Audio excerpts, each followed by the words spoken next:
Shalom, this is Ephraim Buchwald, and I am getting really revved up for the final days of Sukkot that are known as Shemini Atzeret and Simchat Torah. In Israel, it's one day, but in the diaspora, it's actually 2 days. So this Friday will be the celebration of Simchat Torah.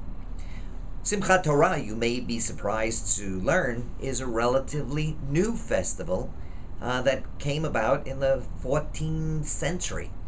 And it took the elements of Shemini Atzeret, the final day of Sukkot, and focused on the celebration of the completion of the reading of the 5 books of Moses and the beginning of the first book of Moses. Now, what's so fabulous about this is, first of all, the Torah is the elixir of Jewish life. It is impossible for the Jewish people to survive without the Torah. In fact, the blessing that Jews make every morning is the blessing of la'asok b'divrei Torah, that we're preoccupied or occupied with the study of Torah. It's sort of like it's our business. You know, today people identify themselves, what do you do? I'm a doctor, I'm a lawyer, I'm a retail salesman.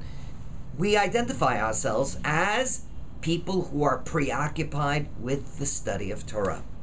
I had the privilege of studying with Rabbi Joseph B Soloveitchik at Yeshiva University.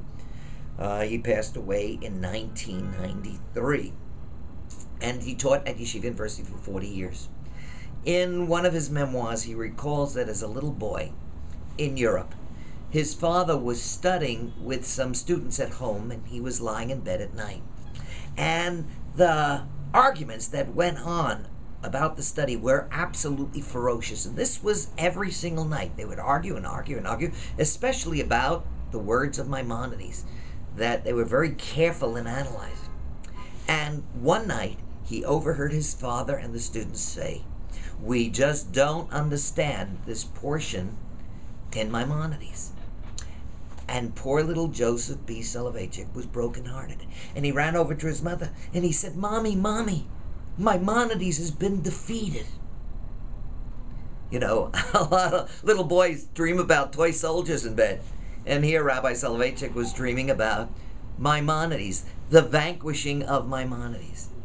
Rabbi Soloveitchik's mother said, "Don't worry. Your father and the students will continue to study, and eventually they will explain it. And if they don't explain it, you will study, and when you grow up, you'll explain it, and Maimonides will not be vanquished." That's the way we feel about the study of Torah. It's our elixir of life. It's our lifeline. It is what preserves the Jewish people and keeps them vibrant. Happy Simchat Torah!